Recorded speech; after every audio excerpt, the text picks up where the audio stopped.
de liste, un appart, pas d'arnaque, un logement, pas de liste,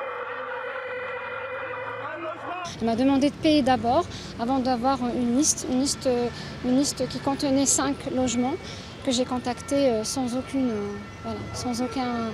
Il n'y a pas eu de réponse, il n'y a pas eu de suite, il n'y a rien. Et apparemment, d'après le contrat, l'agence n'est pas responsable des suites. Vous avez payé combien? 290 €. J'avais vraiment honte, honte de moi en sortant parce que j'avais compris quand même que j'aurais pas dû payer. J'aurais pas dû payer, j'aurais dû être plus. Mais je ne sais pas ce qui se passe. Au moment où vous êtes devant la personne, vous êtes à la recherche d'un appartement, elle vous explique qu'elle va réussir à vous loger dans les 10 jours qui suivent.